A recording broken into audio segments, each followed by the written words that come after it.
এই যে আমাদের গ্রামের নায়ক নায়িকা দেখেন কি সুন্দর আইসক্রিম খাচ্ছে আর গল্প করতেছে। আর আমার সকালটা শুরু হয়ে গেল লেবু পানি দিয়ে। হ্যালো ভিউয়ার্স, আসসালামু আলাইকুম। এই গরমে আপনারা সবাই কেমন আছেন?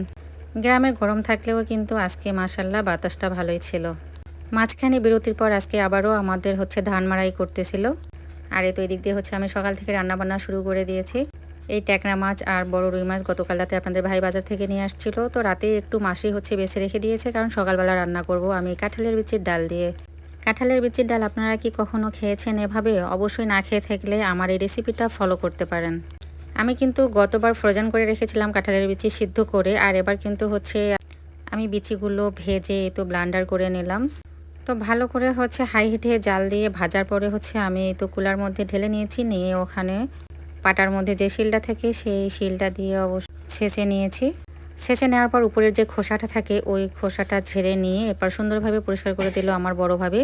আর এরপর ওগুলো একটু যখন ঠান্ডা হয়েছে তখন আমি কিন্তু দেখতেই পেলেন ব্লান্ডারে সুন্দর করে ব্লেন্ড করে নিয়েছি। যদিও একটু সময় লেগেছে, বাট অনেক সুন্দর একেবারে গুঁড়ো করে নিয়েছি।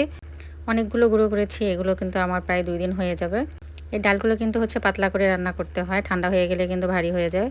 ও আর মাঝখানে একটা হাঁস দেখতে পেলেন, এই হাঁসটা আমার পাশের বাড়ির এক মামি নিয়ে আসছে, ওনার টাকার দরকার এই জন্য। তো ওনারা কিন্তু গরিব মানুষ, যখনই টাকার দরকার হয় ওনাদের বাসায় ডিম থাকলেও আমার কাছে নিয়ে আসে, ডিম দিয়ে তারপর টাকা নিয়ে যায়। দেখেন ওনারা কখনো ধার কিন্তু করে না, বিনিময়ে নেয়। তো হাঁসটার নাকি গতকাল থেকে একটু সমস্যাও হয়েছে, তো এই জন্য বললো যে একটু বউ হাঁসটা নেবেন নাকি, তাহলে আমি একেবারে জবাই করে কেটে বেছে দিয়ে যাব। তাই আমি আবার না করলাম না। যাই হোক, মামি সুন্দর করে কেটে বেছে একেবারে পরিষ্কার করে আমাকে দিয়েছে। আর এদিক দিয়ে দেখেন আমার ডালটাও হয়ে গেল। আর সকালবেলা খাওয়া দাওয়া শেষ করে তো আপনাদের ভাই আর আমার ছেলে স্কুলে চলে গেল। আর এদিক দিয়ে বাইরে আমাদের ধান মাড়াইয়ের কাজ তো চলছে। তো ডালটা প্রথমে আমি কিন্তু মরিচ পেঁয়াজটা ভেজে নিয়েছি, এরপর একটু পাঁচ মশলা দিয়েছি।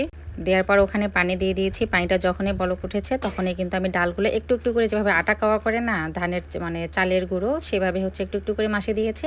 আর একটু একটু করে আমি নেড়েচেড়ে দিয়েছি, কারণ কি দেরি হলে কিন্তু দলা দলা হয়ে যাবে এই ডালটা। এরপরে যে মাছগুলো আমি ভেজে রেখেছিলাম মরিচ পেঁয়াজ দিয়ে, ট্যাংরা মাছগুলো হালকা করে সেই মাছগুলো দিয়ে দেওয়ার পরে একটু জিরা আর পাঁচ মশলার গুঁড়ো দিয়ে আমি কিন্তু নামিয়ে ফেলেছি।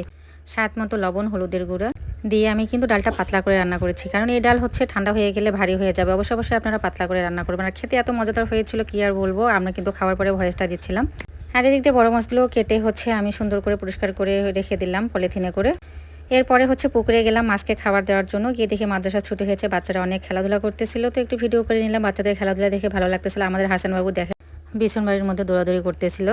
ওই সময়টা ছিল মাদ্রাসার আর কি বাচ্চাদের টিফিন টাইম। আর বাইরের কিছু বাচ্চা দেখেন ওই সময় পুকুরে কিন্তু গোসল করতেছিল।